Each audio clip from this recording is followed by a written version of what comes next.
പടിക്ക് പുറത്തെന്ന് party, പറയാനുള്ളത് പറയുമെന്ന് Anwar. Live at 6ലേക്ക് സ്വാഗതം. പ്രധാന തലക്കെട്ടുകൾ.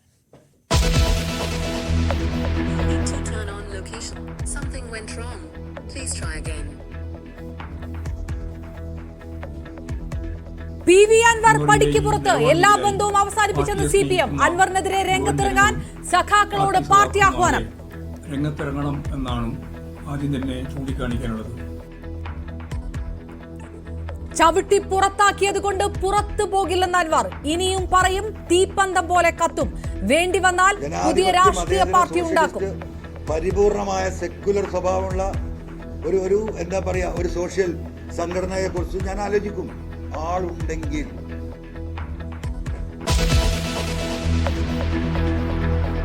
അൻവറിന്റെ ഉദ്ദേശം വ്യക്തമെന്ന് മുഖ്യമന്ത്രി. പറഞ്ഞത് LDFന്റെ ശത്രുക്കൾ പ്രചരിപ്പിക്കുന്ന കാര്യങ്ങൾ.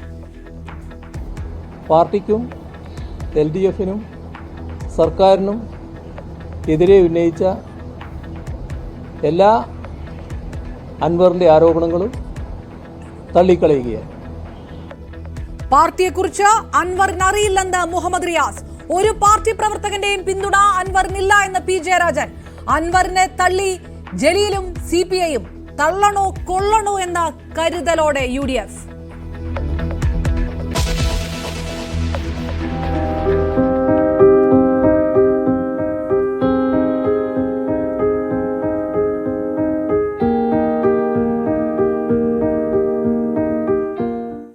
DNA പരിശോധനാ ഫലം വന്നു. അത് അർജുൻ തന്നെ. മൃതദേഹവുമായി നാളെ രാവിലെ വീട്ടിലേക്ക്. കണ്ണാടിക്കലിലെത്തി മനാഫു. നേരം വൈകിയും കൊണ്ടിരിക്കുകയാണ്. അവൻ്റെ ശരീരം പുറത്തെത്തിയിട്ടും തിരിച്ചു എത്താൻ വൈകിയും കൊണ്ടിരിക്കുകയാണ്. അത് ഇനി ചിലപ്പം കുറച്ച് ഒരു ദിവസം കൂടി ചിലപ്പം വൈകിയെന്ന് വരും. അതൊന്നുമില്ല, നമ്മൾ എന്നാലും നമുക്ക് അവനെ കിട്ടി. അതിൻ്റെതായ ഒരു വൃത്തിയിൽ കിട്ടി.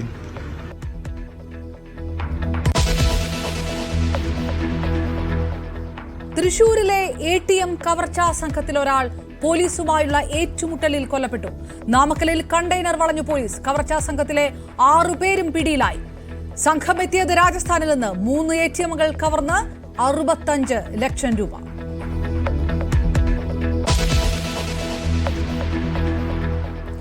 ഒളിവിൽ തുടരുന്ന സിദ്ദിഖിന് ആശ്വസിക്കാം. പിന്നാലെ പോകുന്നത് നിർത്തി പോലീസ്.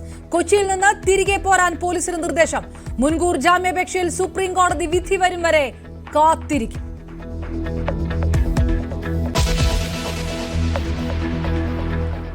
കേരളത്തിൽ വീണ്ടും എംപോക്സ്. രോഗം സ്ഥിരീകരിച്ചത് എറണാകുളത്ത്. വിദേശത്ത് നിന്ന് വന്ന യുവാവും എറണാകുളം സ്വദേശി.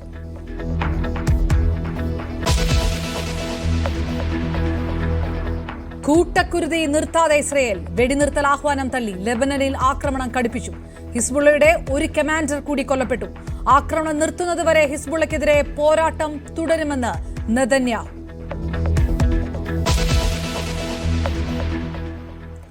അൻവർ പടിക്ക് പുറത്ത്.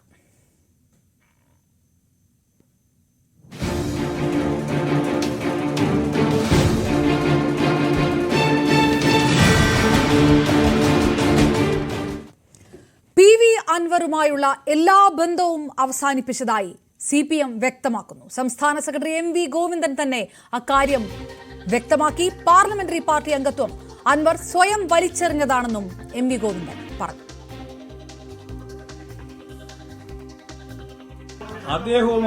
അദ്ദേഹവുമായിട്ടുള്ള എല്ലാ ബന്ധവും വിച്ഛേദിക്കുന്നു. മുഖ്യമന്ത്രിക്കെതിരായിട്ട് പാർട്ടിക്കെതിരായിട്ട് തെറ്റായ പ്രചാരവേല ഞാൻ നേരത്തെ പറഞ്ഞതുപോലെ ബൂർഷ്വാ മാധ്യമങ്ങൾക്ക് അനുകൂലമായിട്ടും ബൂർഷ്വാ പാർട്ടികൾക്ക് അനുകൂലമായിട്ടും നിൽക്കുന്ന ഒരു നിലപാട് അതിന്റെ ചട്ടുകമായി പ്രവർത്തിക്കുന്നു എന്ന ആദ്യത്തെ സെന്റൻസ് ആണ് ഞാൻ വിശദീകരിച്ചത്. എന്നിട്ടും പിന്നെ എന്താണ് അത്ര ശക്തിയാവാതെ ഇപ്പം പറഞ്ഞപ്പോൾ ഞാൻ ശക്തിയാക്കി. നേരത്തെ അത്ര ശക്തി ഉപയോഗിച്ചിട്ടില്ല. ഈ ശക്തി പറഞ്ഞാൽ പോരെ. പൂർണ്ണമായും അത് പറഞ്ഞു തീർക്കട്ടെ. പൂർണ്ണമായും ഈ പറയുന്ന അൻവറുമായിട്ടുള്ള ഞങ്ങളുടെ ബന്ധം അദ്ദേഹത്തിന്റെ തന്നെ നിലപാടിനെ തുടർന്ന് ഞങ്ങൾ ഉപേക്ഷിച്ചിരിക്കുന്നു എന്ന് കൃത്യമായിട്ട് പറഞ്ഞിരിക്കണം. അൻവറിനെതിരെ സഖാക്കളോട് രംഗത്തിറങ്ങാനായിരുന്നു CPMന്റെ ആഹ്വാനം. കൊണ്ടോട്ടിയിൽ PV അൻവറിനെതിരെ പ്രതിഷേധ മാർച്ച് കൂടി നടക്കുകയാണ്. നേരത്തെ കണ്ട ദൃശ്യങ്ങൾ കൊണ്ടോട്ടിയിൽ നിന്ന് ഉള്ളതുകൂടിയാണ്. CPM അണികളോട് ആവശ്യപ്പെട്ടിരിക്കുകയാണ് PV അൻവറിനെതിരെ രംഗത്തിറങ്ങാൻ. സഖാക്കളോട് തന്നെ പറയുന്നു, പാർട്ടിക്കെതിരെ പ്രവർത്തിക്കുന്ന, വലതുപക്ഷ ആശയം പ്രചരിപ്പിക്കുന്ന, പാർട്ടിയുടെ അസ്തിത്വം ചോദ്യം ചെയ്യുന്ന PV അൻവറിനെതിരെ രംഗത്തിറങ്ങാൻ CPM സംസ്ഥാന സെക്രട്ടറി പറഞ്ഞ് 1 മണിക്കൂർ തികയുന്നതിന് മുൻപ് CPM പാർട്ടി പ്രവർത്തകർ അണികൾ പ്രതിഷേധവുമായി രംഗത്തിറങ്ങുന്നു. കൊണ്ടോട്ടിയിൽ തന്നെ CPM പ്രതിഷേധ പ്രകടനം നടത്തുന്നു. അതിന്റെ തത്സമയ ദൃശ്യങ്ങളാണ് കണ്ടുകൊണ്ടിരിക്കുന്നത്.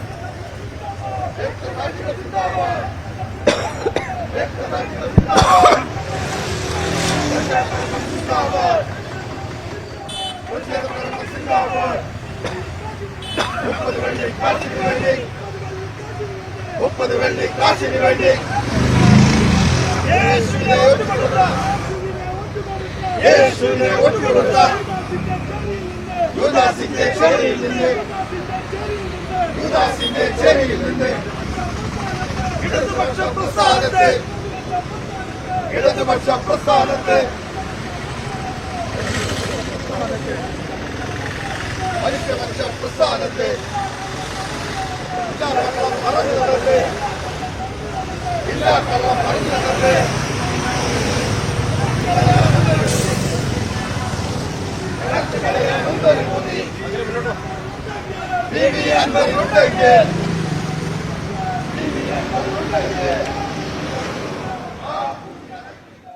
വീണ്ടും MV ഗോവിന്ദന്റെ വാക്കുകളിലേക്ക്.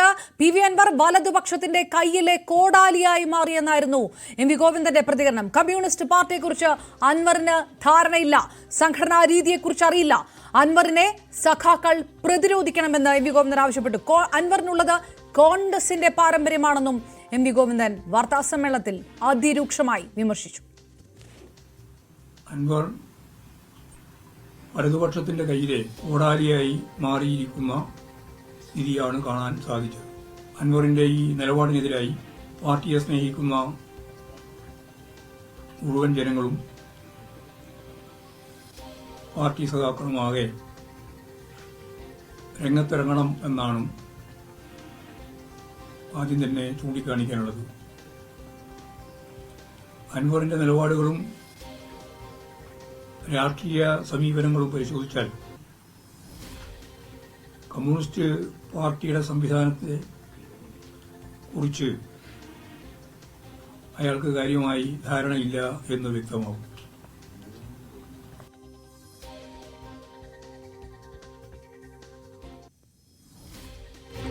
അൻവറിന് നല്ല പരിഗണന നൽകിയിരുന്നു, പരാതികൾ പാർട്ടിയും സർക്കാരും കേട്ടിരുന്നുവെന്നും CPM സംസ്ഥാന സെക്രട്ടറി പറഞ്ഞു. 3 PB അംഗങ്ങളുടെ ഉറപ്പ് വിശ്വസിക്കാതെ വീണ്ടും പത്രസമ്മേളനം നടത്തുകയായിരുന്നു PV അൻവർ. അങ്ങനെ അൻവർ പാർട്ടിയെ അപമാനിക്കുകയാണ് ചെയ്തതെന്നും MV ഗോവിന്ദൻ കൂട്ടിച്ചു.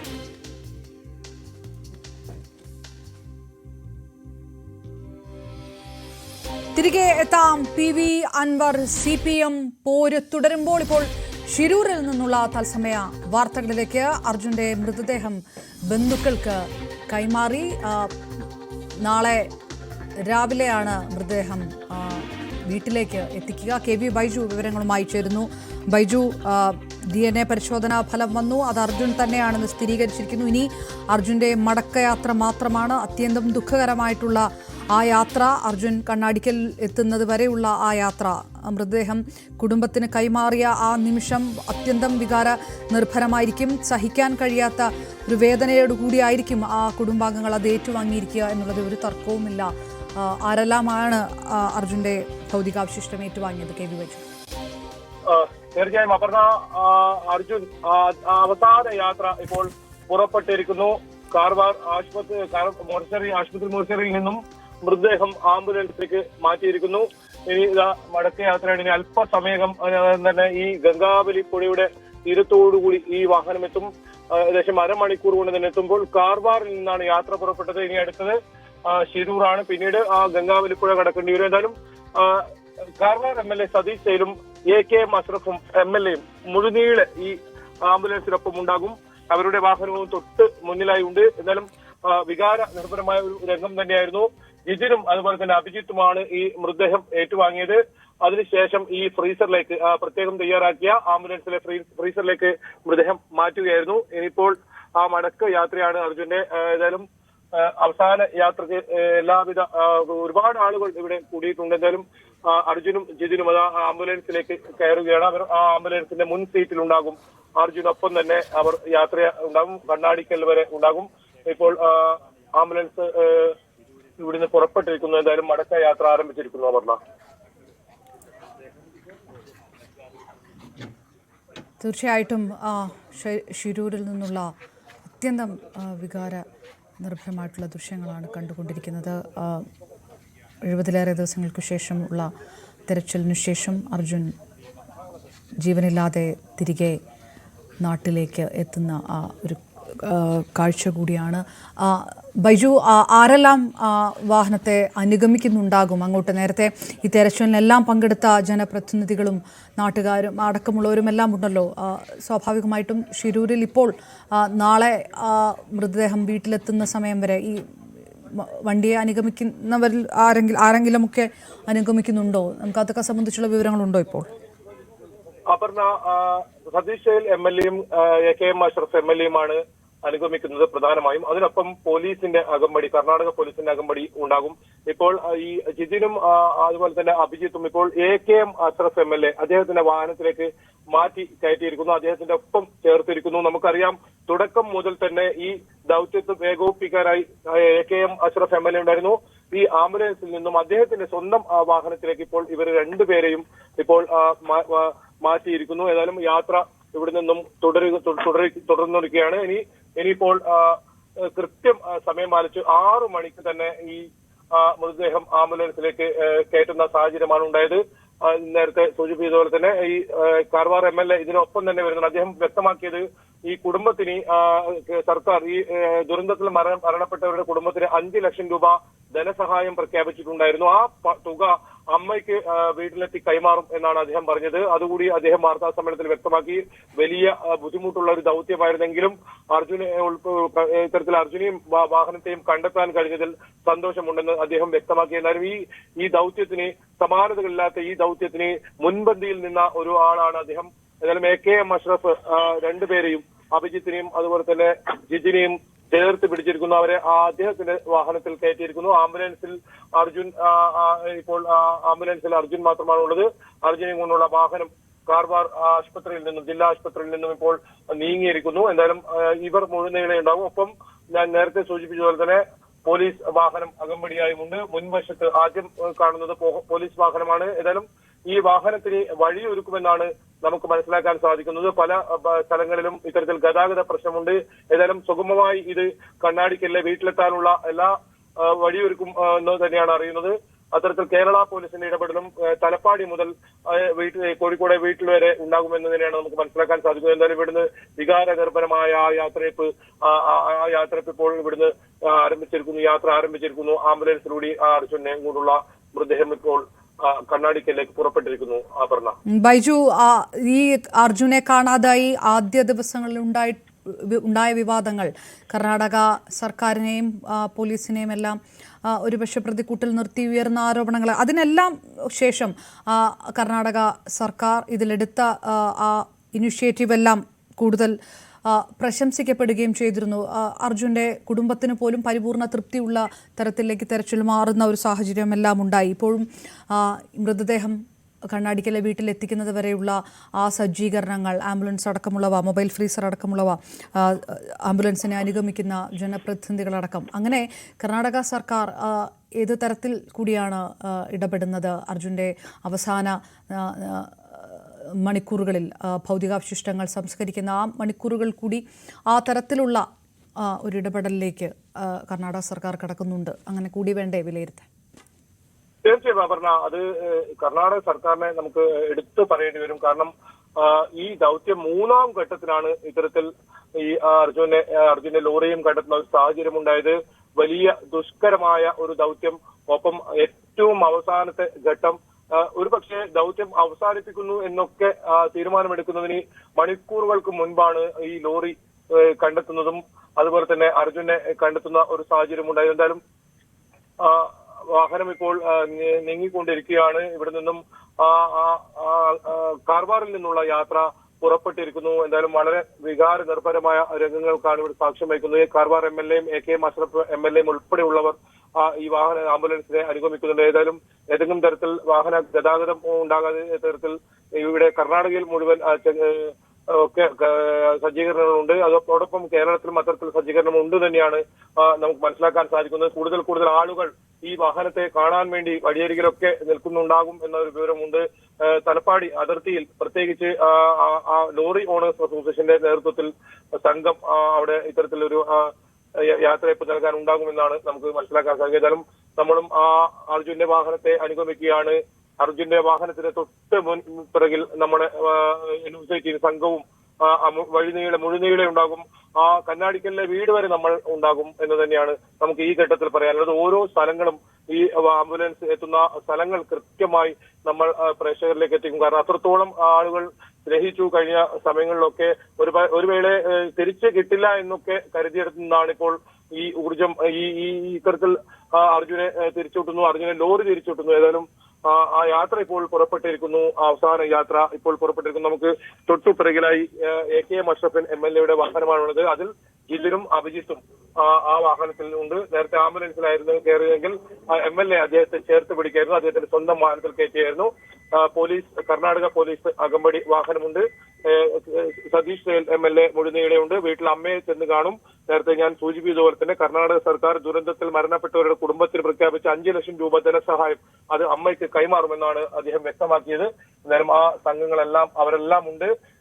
ഏതായാലും വികാര നിർഭരമായ ഒരു യാത്ര തന്നെയാണ് കണ്ണീർ യാത്ര എന്ന് പറയേണ്ടി വരും. ഇനി അല്പസമയം കൂടി കഴിഞ്ഞാൽ കാർവാർ പിന്നിട്ട് അങ്കോള ടൗണും പിന്നിട്ട് ശിരൂർ ആ ഗംഗാവലിപ്പുഴയുടെ സമീപം ആ കരയിലൂടെ ആയിരിക്കും ഈ വാഹനം യാത്ര ചെയ്യുക. അവിടെ ആ അർജുന്റെ പ്രിയപ്പെട്ട ലോറി ഉണ്ട് ആ കരയിൽ. ആ ലോറിയൊക്കെ താണ്ടി അത് വീണ്ടും താണ്ടിയായിരിക്കും ഈ യാത്ര. എന്തായാലും ആ യാത്ര ഇപ്പോൾ പുറപ്പെട്ടിരിക്കുന്നു. അപർണ. KV ബൈജു പറഞ്ഞതുപോലെ തന്നെ കർണാടക സർക്കാരിന്റെ ഇനിഷ്യേറ്റീവിനെ കുറിച്ച് പറയുമ്പോൾ അതിനൊപ്പം തന്നെ അതിൽ എത്രയോ മുകളിലായിട്ട് കേരള സംസ്ഥാന സർക്കാരിന്റെ ഇടപെടലിനെ കുറിച്ച് പറയണം.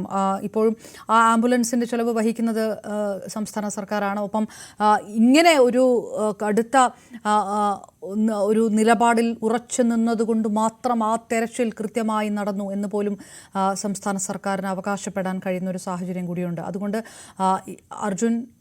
അർജുൻ്റെ ഭൗതിക അവശിഷ്ടം കണ്ടെത്തി ആ സംസ്കാര ചടങ്ങുകളായിട്ട് കൊണ്ടുവരുമ്പോൾ അത് ഒരു സംസ്ഥാനത്തിലെ ഭരണകൂടവും സംവിധാനങ്ങളും പ്രകടമാക്കിയ നിശ്ചയദാർഢ്യമുണ്ട് ഒരു തെരച്ചിൽ അവസാനിപ്പിക്കാതെ തുടരാൻ.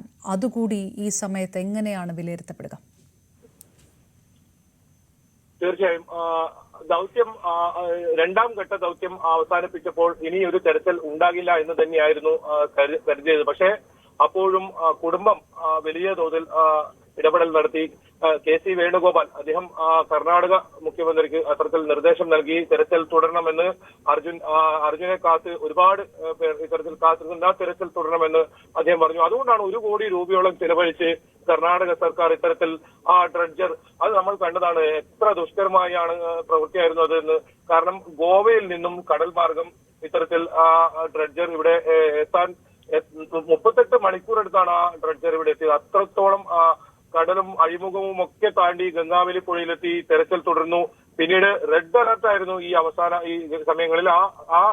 ആ ഘട്ടങ്ങളിൽ പോലും പ്രതീക്ഷ അവസാനം വരെ ഉണ്ടായിരുന്നു. ഏറ്റവും ഒടുവിലായ തെരച്ചിൽ നിർത്താൻ ഒരു ഘട്ടത്തിൽ വേളയിൽ തീരുമാനിച്ച സാഹചര്യത്തിൽ സമയമായിരുന്നു. ആ സമയത്തായിരുന്നു ഇത്തരത്തിൽ ആ ലോറി ട്രക്ക് കണ്ടെത്തുന്നതും പിന്നീട് ആ ട്രക്കിൽ നിന്ന് അർജുനെ കണ്ടെത്തുന്നതും. ഏതായാലും കർണാടക സർക്കാരിനെ സംബന്ധിച്ചിടത്തോളം ഈ യാത്ര ഇപ്പോൾ ഉള്ള ഈ യാത്ര അർജുന്റെ മടക്ക യാത്ര അതിന്റെ മുഴുവൻ ചിലവും കർണാടക സർക്കാരാണ് വഹിക്കുന്നത്. ആംബുലൻസ് ഉൾപ്പെടെ സജ്ജീകരിച്ച് അത്യാധുനിക സംവിധാനമുള്ള ആംബുലൻസ് ഉൾപ്പെടെ സജ്ജീകരിച്ചാണ് ഈ യാത്ര.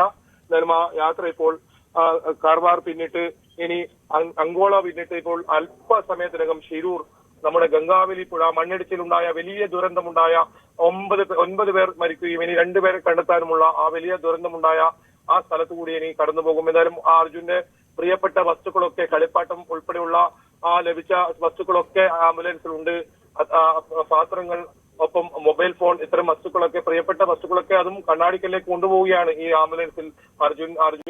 അർജുനെ ഈ ലോറി അത്തരത്തിൽ സുരക്ഷിതമായി തിരിച്ചേൽപ്പിച്ച ആ വസ്തുക്കളൊക്കെ കൊണ്ടുപോവുകയാണ്. ഏതായാലും അർജുന്റെ വീട്ടുകാർ അത് ഓർമ്മയായി സൂക്ഷിക്കുമെന്ന് തന്നെയാണ് ഇപ്പൊ പറഞ്ഞിട്ടുള്ളത്. എന്നാലും ആംബുലൻസ് ഇപ്പോൾ വളരെ വേഗത്തിൽ തന്നെ പോവുകയാണ്. നമ്മളും അതിന് തൊട്ട് പിന്നാലെ തന്നെയുണ്ട്. ബൈജു, 72ാം ദിവസം അർജുനെ കുറിച്ചുള്ള ആ തെരച്ചിലിന് വിരാമമാകുമ്പോൾ, അർജുന്റെ ഭൗതികാവശിഷ്ടം കിട്ടുമ്പോൾ ആ പ്രതീക്ഷയോടുകൂടി തന്നെ അവിടെ ഉണ്ടായിരുന്ന അർജുന്റെ ബന്ധുക്കൾ, തിരികെ എത്തുന്നവർ, അർജുന്റെ ആ ഉറ്റ ബന്ധുക്കൾ കൂടി അർജുനൊപ്പം തിരികെ എത്തുമ്പോൾ അവർ കടന്നുപോയിട്ടുള്ള ആ ഒരു വിഷമങ്ങളും ആ വേദനയും ആ പരീക്ഷണങ്ങളും എല്ലാം കൂടി ഇതിനൊപ്പം എടുത്തു പറയണം. നേരത്തെ ബൈജു പറഞ്ഞതുപോലെ തന്നെ എത്രയോ തടസ്സങ്ങൾ ഉണ്ടായിട്ടും പലതവണ തെരച്ചിൽ അവസാനിപ്പിച്ചു എന്നുള്ള തീരുമാനത്തിലേക്കൊക്കെ പലപ്പോഴും കടക്കുന്ന സാഹചര്യം ഉണ്ടായിട്ട് പോലും അങ്ങനെയല്ല, അർജുൻ ഇല്ലാതെ മടങ്ങുകയില്ല എന്ന് ഉറച്ചു നിന്ന ആ കുടുംബമുണ്ട്. ആ കുടുംബം കൂടിയാണ് ഗംഗാവലിപ്പുഴയ്ക്ക് അരികിൽ കൂടി ഷിരൂരിൽ നിന്ന് കണ്ണാടിക്കലിലേക്ക് മടങ്ങുന്നത്. അവരും അർജുൻ്റെ ലോറി അർജുനെ കണ്ടെത്തിയ ശേഷം ഈ കഴിഞ്ഞ മണിക്കൂറുകളെല്ലാം അവർ ഷിരൂരിൽ തങ്ങിയിട്ടുണ്ടാവുക എത്രത്തോളം വേദന നിർഭരമായിട്ടുള്ള ഒരു സമയങ്ങളിലൂടെ ആയിരിക്കും. എങ്ങനെയായിരുന്നു ഭൗതികാവശിഷ്ടം ഏറ്റുവാങ്ങുമ്പോൾ അവരുടെ പ്രതികരണം? തീർച്ചയായും അത് തന്നെയാണ് ഈ കാഴ്ചകൾ ഹൃദയഭേദകം എന്ന് പറയേണ്ടി വരും. വലിയ സങ്കടത്തോടു കൂടിയുള്ള ഓരോ കാഴ്ചകളും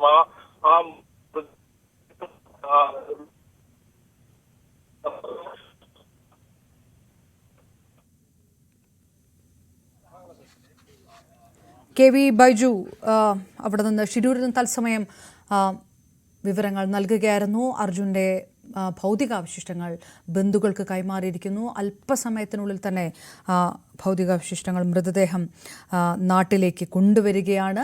നാട്ടിലേക്ക് പുറപ്പെട്ടിരിക്കുന്നു. ന്യൂസ് 18 സംഘം ആംബുലൻസിനെ അനുഗമിക്കുകയാണ്. ആംബുലൻസിനകത്ത് അർജുൻ മാത്രമാണുള്ളത്. ആ ആംബുലൻസ് കടന്നു പോകുന്നത്, നേരത്തെ കെ വി ബൈജു പറഞ്ഞതുപോലെ, ആ ഗംഗാവലിപ്പുഴയിൽ ഈ കഴിഞ്ഞ 72 ദിവസങ്ങളിൽ എവിടെയാണോ അർജുനായി തെരച്ചിൽ നടന്നത്, എവിടെയാണോ ഇപ്പോഴും അർജുൻ്റെ പ്രിയപ്പെട്ട ലോറി താറുമാറായി കിടക്കുന്ന ആ തീരം വിട്ടുകൊണ്ട് അതേ തീരത്തിൻ്റെ വഴികളിലൂടെ ആ ആംബുലൻസും അതിനെ അനുഗമിക്കുന്ന വാഹനങ്ങളും വരുന്നത് അർജുൻ്റെ സ്വന്തം നാട്ടിലേക്ക് കൂടിയാണ്. ന്യൂസ് 18 സംഘം വീട്ടിൽ അർജുൻ തിരികെ എത്തുന്നത് വരെ സംഘത്തിന് തൊട്ടുപിറകെ ഉണ്ടാകും.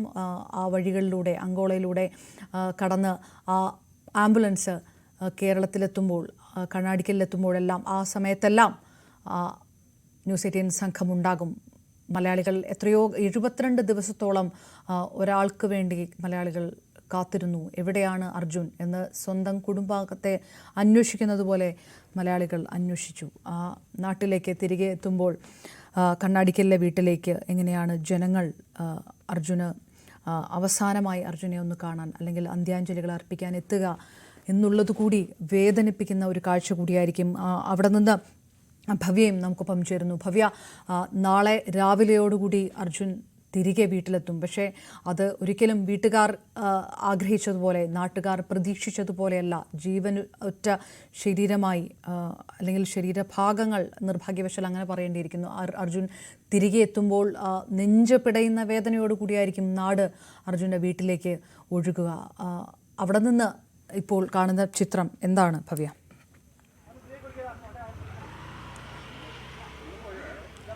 അപർണ, ഈ പറഞ്ഞതുപോലെ തന്നെ അർജുൻ്റെ ചേതനയറ്റ ശരീരം സ്വീകരിക്കാൻ എനിക്ക് പുറകിൽ കാണുന്നത് അർജുൻ്റെ വീടാണ്. അർജുൻ്റെ വീട് മാത്രമല്ല, ഈ നാട് മുഴുവൻ അർജുനായി കാത്തിരിക്കുകയാണ്. അർജുൻ അവസാനമായി നാട്ടിലേക്ക് എത്തുന്നത് കാണാൻ കാത്തിരിക്കുകയാണ് ഈ നാട് മുഴുവൻ. അത്രമാത്രം ആളുകളുണ്ട്. ആളുകളെ നമുക്ക് ഈ ദൃശ്യങ്ങളിൽ നിന്ന് കാണാൻ സാധിക്കും. അത്രമാത്രം ജനങ്ങൾ ഇവിടെ തടിച്ചുകൂടിയിട്ടുണ്ട്. ഇത്രയും നാൾ, കഴിഞ്ഞ 72 ദിവസം അർജുൻ വരുമായിരിക്കും എന്നുള്ള പ്രതീക്ഷയുണ്ടായിരുന്നു ഈ നാട്ടുകാർക്ക് മുഴുവൻ. അവൻ ജീവനോടെ തിരിച്ചു വരുമെന്നുള്ളൊരു അത്ഭുതവും എന്തെങ്കിലും ഒരു അത്ഭുതം സംഭവിക്കുന്ന പ്രതീക്ഷയിൽ ഈ നാട്ടുകാർക്ക് പലർക്കും ഉണ്ടായിരുന്നു. പക്ഷേ ആ സംശയങ്ങളൊക്കെയാണ് കഴിഞ്ഞ ദിവസം ഇല്ലാതായത്. അർജുൻ ആഗ്രഹിച്ചു പണിത അർജുൻ്റെ വീട്ടിലേക്ക് അർജുൻ അവസാനമായി എത്തുന്നത് നാളെ രാവിലെ 8 മണിയോടുകൂടിയാണ്. കൃത്യം 8 മണിയോടുകൂടി അർജുൻ വീട്ടിലെത്തുമെന്നാണ് നമുക്കറിയാൻ സാധിച്ചത്. കണ്ണാടിക്കലിൽ നിന്നും, അതായത് അർജുൻ്റെ ഗ്രാമമായ കണ്ണാടിക്കലിൽ നിന്നും വിലാപയാത്ര ആരംഭിക്കും. ആ വിലാപയാത്ര കൃത്യം 7:00 അല്ലെങ്കിൽ 7 മണിയോടുകൂടി ആരംഭിക്കുമെന്നാണ് മനസ്സിലാകുന്നത്. വിലാപയാത്രയോടുകൂടിയാണ് അർജുൻ്റെ മൃതദേഹം ആംബുലൻസിൽ വീട്ടിലേക്ക് എത്തുക. കണ്ണാടിക്കലിന് മുൻപുള്ള സ്ഥലമാണ് പൂളാടിക്കുന്ന് ജംഗ്ഷൻ എന്ന് പറയുന്നത്. ആ പൂളാടിക്കുന്ന് ജംഗ്ഷനിൽ ലോറി ഡ്രൈവർമാർ അർജുൻ്റെ വിലാപയാത്രയെ അനുഗമിക്കും. അർജുന് ജീവനായിരുന്നു ലോറി, നമുക്കറിയാം. നമ്മൾ ഒരുപാട് കേട്ടതാണ് അർജുൻ്റെ ഡ്രൈവിംഗ് താല്പര്യത്തെയൊക്കെ കുറിച്ച്. അപ്പോൾ അർജുൻ്റെ സഹപ്രവർത്തകരായ മറ്റ് ലോറി ഡ്രൈവർമാരെല്ലാവരും ആ വിലാപയാത്രയെ പൂളാടിക്കുന്ന ജംഗ്ഷനിൽ വെച്ച് അനുഗമിക്കും. പിന്നെ ഈ നാട് മുഴുവൻ നാളെ അർജുനൊപ്പം ഉണ്ടാകും സമയം. ഭവ്യ വിവരങ്ങൾ നൽകുന്നത് അർജുൻ്റെ കണ്ണാടിക്കലിലെ വീട്ടിന് മുന്നിൽ നിന്നാണ്. നാളെ രാവിലെ അർജുൻ്റെ ഭൗതികദേഹം ആ വീട്ടിലേക്ക് എത്തിക്കുന്നതിന് മുൻപായിട്ട് തന്നെ നാട്ടുകാരും ബന്ധുക്കളും അർജുൻ്റെ സുഹൃത്തുക്കളും അടക്കമുള്ളവർ ആ വീട്ടിലേക്ക് എത്തിക്കൊണ്ടിരിക്കുന്ന കാഴ്ചയാണ് തത്സമയ സംരക്ഷണമാണ് കണ്ടത്. മറ്റു വാർത്തകൾ നോക്കാം ഇടവേളയ്ക്ക് ശേഷം.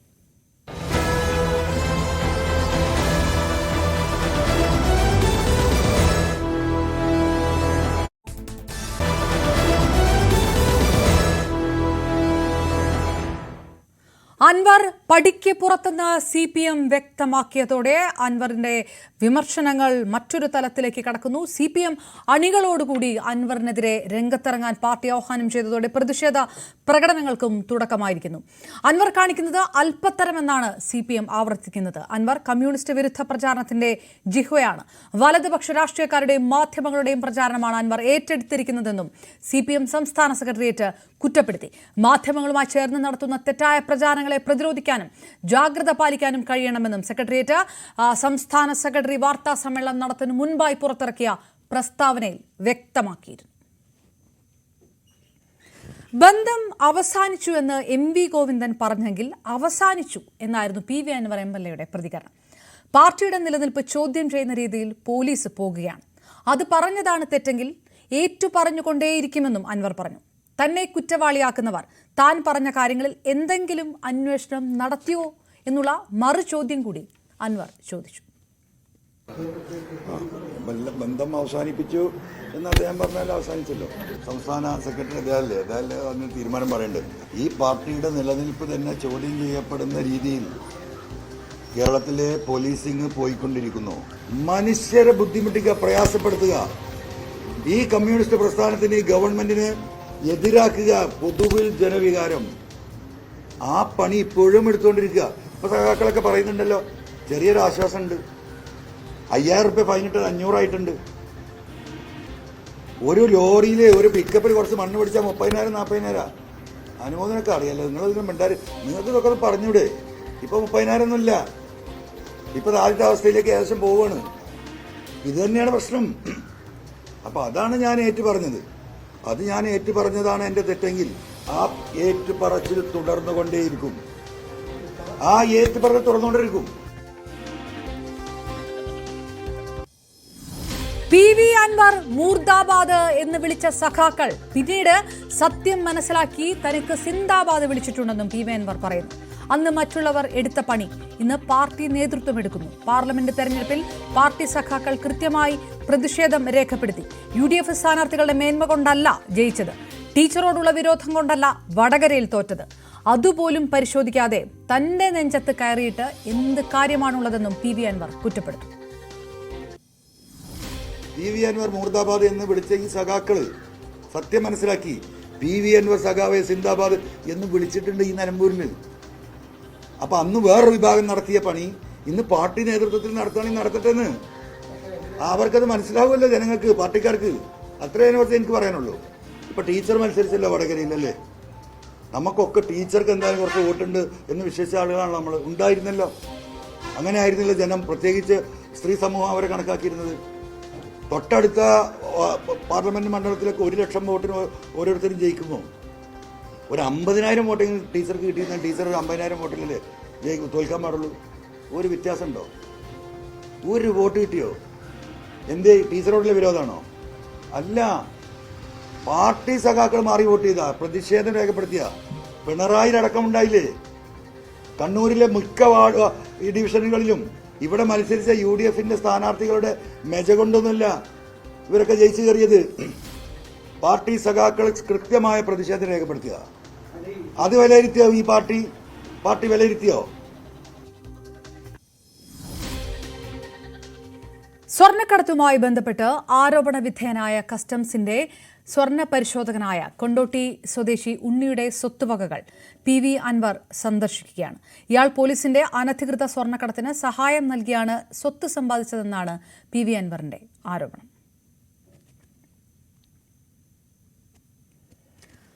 അൻവറുമായുള്ള ബന്ധം വിച്ഛേദിച്ചിരിക്കുന്നു CPM. അൻവറിന്റെ വഴിയെന്നും ശക്തമായി പ്രതിരോധിക്കുമെന്നുമാണ് CPMന്റെ നിലപാട്. അൻവറിനെതിരെയുള്ള ഫോൺ ചോർത്തലടക്കമുള്ള കേസുകളിൽ അന്വേഷണവും ശക്തമാക്കിയേക്കും. അതേസമയം അൻവറിനെ മുന്നണിയുടെ ഭാഗമാക്കാൻ UDF ഉടൻ ശ്രമിക്കില്ല. പകരം അൻവറിന് പുറത്തുനിന്ന് പിന്തുണ നൽകിയേക്കും. മുഖ്യമന്ത്രി പിണറായി വിജയനെയും ആഭ്യന്തര വകുപ്പിനെയും തള്ളിപ്പറഞ്ഞ PV അൻവറിനോട് ഒരു വിട്ടുവീഴ്ചയും വേണ്ട നിലപാടിലേക്ക് CPM എത്തിച്ചേർന്നിരിക്കുന്നു. അതുകൊണ്ടാണ് നിയമസഭാ സമ്മേളനം ആരംഭിക്കുന്നതിന് മുമ്പ് തന്നെ CPM നിയമസഭാ കക്ഷിയിൽ നിന്ന് PV അൻവറിനെ പുറത്താക്കാൻ, ഇനി ഒരു ബന്ധവും അൻവറുമായി CPM ഇല്ല എന്ന് പരസ്യമായി പ്രഖ്യാപിക്കാൻ CPM സംസ്ഥാന സെക്രട്ടറിയെയും CPM സംസ്ഥാന സെക്രട്ടേറിയറ്റിനെയും നിർബന്ധിതമാക്കിയത്. കാരണം നിയമസഭയിൽ വന്നാലും PV അൻവർ CPMനെതിരെ, മുഖ്യമന്ത്രിക്കെതിരെ ശക്തമായ നിലപാടെടുക്കും. അങ്ങനെ ഇടതുപക്ഷ നിയമസഭാ കക്ഷിയുടെ ഭാഗമായി നിന്നുകൊണ്ട്, ആ അക്കൗണ്ടിൽ നിന്നുകൊണ്ട് ഒരു MLA സർക്കാരിനും മുഖ്യമന്ത്രിക്കുമെതിരെ രംഗത്ത് വരുന്നത് സഭയ്ക്കുള്ളിൽ അനുവദിക്കേണ്ട നിലപാടാണ് CPM എത്തിച്ചേർന്നത്. അങ്ങനെ വന്നാൽ അത് പ്രതിപക്ഷത്തിന്, UDFന് കൂടുതൽ കരുത്തും ആയുധവുമായി മാറും. അതുകൊണ്ടാണ് നിയമസഭാ സമ്മേളനം ആരംഭിക്കുന്നതിന് മുമ്പ് തന്നെ ഇന്ന് വളരെ പെട്ടെന്ന് അൻവറിനെ നിയമസഭാ കക്ഷിയിൽ നിന്ന് പുറത്താക്കാൻ CPM തീരുമാനമെടുത്തത്. അൻവർ സ്വമേധയാ ആ നിയമസഭാ കക്ഷി അംഗത്വം വലിച്ചെറിഞ്ഞ് പോവുകയാണ്. അതുകൊണ്ട് നേരത്തെ തിരുത്തി കൂടെ നിർത്താൻ ശ്രമിച്ചു. അങ്ങനെയല്ല അൻവർ പെരുമാറിയത്. അച്ചടക്കത്തിലെ സകല സീമകളും ലംഘിച്ചുകൊണ്ട് അൻവർ പെരുമാറി. ഇത് അംഗീകരിക്കാനാകില്ല.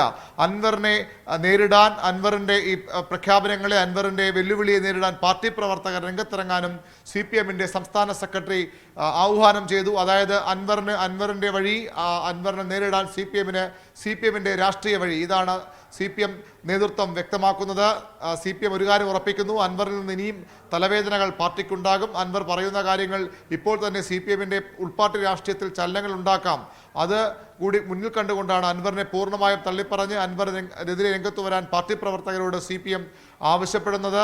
അൻവറിൻ്റെ എതിരെയായ പഴയ കേസുകളടക്കം സർക്കാർ കുത്തിപ്പൊക്കുമെന്നും ഉറപ്പാണ്. അതിൻ്റെ ഒരു സൂചന ഇന്ന് CPM സംസ്ഥാന സെക്രട്ടറി നൽകുകയും ചെയ്തു. അൻവർ പറഞ്ഞതുപോലെ ഫോൺ ചോദ്യത്തിലടക്കമുള്ള ആരോപണങ്ങൾ അൻവറിനെതിരെയുണ്ട്. ആരോപണമല്ല, അൻവർ വെളിപ്പെടുത്തിയതാണ്. അത്തരം കാര്യങ്ങൾ സർക്കാരിൻ്റെ അന്വേഷണം വൈകാതെ ഉണ്ടാകും. അൻവറിനെ പൂട്ടാൻ എല്ലാ വഴികളും CPM സ്വീകരിക്കും. ഒരു പാർട്ടിയിൽ നിന്ന് വിട്ടുപോയ ഒരാൾ, അല്ലെങ്കിൽ പാർട്ടി ശത്രു എങ്ങനെയാണോ ആ സമീപനമാകും അൻവറിനോട് CPM സ്വീകരിക്കുക. പ്രതിപക്ഷം വളരെ കരുതലോടുകൂടിയാണ് ഇപ്പോഴും അൻവറിൻ്റെ കാര്യത്തിൽ സമീപനം സ്വീകരിക്കുന്നത്. അൻവർ ഇടതുമുന്നണിക്കുള്ളിൽ നിന്നുകൊണ്ട്, അല്ലെങ്കിൽ ഇടതുപക്ഷത്ത് നിന്നുകൊണ്ട് CPMനും മുഖ്യമന്ത്രിക്കെതിരെ രംഗത്ത് വരുന്നതാണ് തങ്ങൾ ഗുണമെന്നവർ തിരിച്ചറിയുന്നു. പക്ഷേ ഇപ്പോൾ അങ്ങനെയില്ല. അൻവർ പുറത്തുപോയി കഴിഞ്ഞുവെങ്കിലും അൻവറിനെ പൂർണ്ണമായും തള്ളാതെയും കൊള്ളാതെയും, എന്നാൽ അൻവർ ഉന്നയിക്കുന്ന വിഷയങ്ങളിൽ അൻവറിന് പരമാവധി പിന്തുണ നൽകുന്ന ഒരു തന്ത്രമാകും UDF സ്വീകരിക്കുക. അൻവറിനെ കോൺഗ്രസിൽ എടുക്കാനോ അല്ലെങ്കിൽ ലീഗിൻ്റെ ഭാഗമാക്കാനോ ഒന്നും ഇപ്പോൾ UDF തയ്യാറാകില്ല. പകരം അൻവറിനെ പുറത്തുനിന്ന് കൊണ്ടുള്ള പരമാവധി പിന്തുണ നൽകും. അൻവർ ഉന്നയിക്കുന്ന വിഷയങ്ങളിൽ മുഖ്യമന്ത്രി രാജി അടക്കം ഉന്നയിച്ചുകൊണ്ട് പ്രതിപക്ഷം പ്രക്ഷോഭം ശക്തമാക്കുകയും ചെയ്യും. PV അൻവറിന്റെ ആരോപണങ്ങൾ പൂർണ്ണമായും തള്ളുകയായിരുന്നു മുഖ്യമന്ത്രി. പാർട്ടിക്കും സർക്കാരിനും LDFനും എതിരായ എല്ലാ ആരോപണങ്ങളും തള്ളുന്നു. അൻവറിന്റെ ഉദ്ദേശം വ്യക്തമാണ്. ശത്രുക്കൾ പ്രചരിപ്പിക്കാൻ ഉദ്ദേശിച്ച കാര്യങ്ങളാണ് അൻവർ പറഞ്ഞതെന്നും മുഖ്യമന്ത്രി ആരോപിച്ചു. ഇപ്പോൾ പാർട്ടിക്കും LDFനും സർക്കാരിനും എതിരെ ഉന്നയിച്ച എല്ലാ അൻവറിൻ്റെ ആരോപണങ്ങളും തള്ളിക്കളയുകയാണ്. അത് പൂർണ്ണമായും LDFനെയും സർക്കാരിനെയും അപകീർത്തിപ്പെടുത്താനുള്ള ശ്രമത്തിൻ്റെ ഭാഗമായി വന്ന ആരോപണങ്ങളായിട്ട് മാത്രമേ കണക്കാക്കാൻ പറ്റൂ. ഈ നിലപാട് നേരത്തെ നിശ്ചയിച്ച അന്വേഷണ സംവിധാനത്തിൻ്റെ പ്രവർത്തനങ്ങളെ ഒരു തരത്തിലും ബാധിക്കുന്നതല്ല. അത് കൃത്യമായി നിഷ്പക്ഷമായി തന്നെ അന്വേഷണം തുടരുക തന്നെ ചെയ്യും. ഇടതുപക്ഷ മൂല്യങ്ങളുടെ കാവൽക്കാരനാണ് അൻവർ എന്ന് വിചാരിക്കാനാവില്ല എന്ന് CPI സംസ്ഥാന സെക്രട്ടറി ബിനോയ് വിശ്വം. അൻവറിന്റെ ഇടതുപക്ഷത്തേക്കുള്ള വരവ് CPIക്ക് മറക്കാനാവില്ല. 2011 അഷ്റഫ് അൻവറിനോട് പരാജയപ്പെട്ടെങ്കിലും ആ പോരാട്ടം ശരിയായിരുന്നു. കമ്മ്യൂണിസ്റ്റ് മൂല്യങ്ങൾക്ക് വേണ്ടിയായിരുന്നു അന്ന് അഷ്റഫ് മത്സരിച്ചതെന്നും അത് ശരിയായിരുന്നുവെന്നും ബിനോയ് വിശ്വം പറഞ്ഞു. രാഷ്ട്രീയത്തിലേക്കുള്ള അൻവറിന്റെ വരവ് DPIക്ക് മറക്കാൻ പറ്റില്ല. ഇടതുപക്ഷ രാഷ്ട്രീയത്തിന്റെ ശരികളെ ചോദ്യം ചെയ്തുകൊണ്ടും വെല്ലുവിളിച്ചുകൊണ്ടുമാണ് ശ്രീ അൻവർ 2011 ഏറനാട്ടിൽ മത്സരിച്ചു. LDFന്റെ അന്നത്തെ ഔദ്യോഗിക സ്ഥാനാർത്ഥിയായിട്ട് അവിടെ മത്സരിച്ച അഷ്റഫ് കാളിയത്തിനെ പരാജയപ്പെടുത്താനായി എന്തെല്ലാം സമ്മർദ്ദം വന്നാലും എന്തെല്ലാം പ്രലോഭനം വന്നാലും കമ്മ്യൂണിസ്റ്റ് പാർട്ടിക്ക് കമ്മ്യൂണിസ്റ്റ് മൂല്യങ്ങളെ മുറുകെ പിടിച്ചേ പറ്റൂ. പ്രതിബന്ധങ്ങൾ എത്ര വലുതായാൽ പോലും ശരി, അതിന്റെ എല്ലാം മുമ്പിൽ പതറാതെ കമ്മ്യൂണിസ്റ്റ് മൂല്യങ്ങളുടെയും ആ രാഷ്ട്രീയത്തിന്റെയും ശരിക്ക് വേണ്ടി നിൽക്കണം എന്ന് പറഞ്ഞുകൊണ്ടാണ് ഇന്ന് കമ്മ്യൂണിസ്റ്റ് പാർട്ടി അവിടെ മത്സരിച്ചത്. LDFന്റെ ഔദ്യോഗിക സ്ഥാനാർത്ഥിയായി അഷ്റഫ് കാളിയത്ത്. അഷ്റഫ് പരാജയപ്പെട്ടു, ദയനീയമായി പരാജയപ്പെട്ടു. കെട്ടിവച്ച കാശ് കിട്ടിയില്ല, വലിയ വോട്ട് കിട്ടി ഞങ്ങളെക്കാളും അന്ന് ഈ അൻവറിന്. അതും മറക്കുന്നില്ല. പക്ഷെ ആ പോരാട്ടം ശരിക്ക് വേണ്ടിയായിരുന്നു, ആ പോരാട്ടം നീതിക്ക് വേണ്ടിയായിരുന്നു, ആ പോരാട്ടം കമ്മ്യൂണിസ്റ്റ് മൂല്യങ്ങളെ കാത്തുരക്ഷിക്കാൻ വേണ്ടിയായിരുന്നു. PV അൻവറിന്റേത് ബോധപൂർവ്വം നടന്ന ഗൂഢാലോചനയുടെ ഭാഗമെന്ന് CPM നേതാവ് AK ബാലൻ. പാർട്ടി സമ്മേളനത്തിലെ ചർച്ചകൾ മറ്റൊരു തലത്തിലേക്ക് എത്തിക്കാനാണ് ശ്രമം.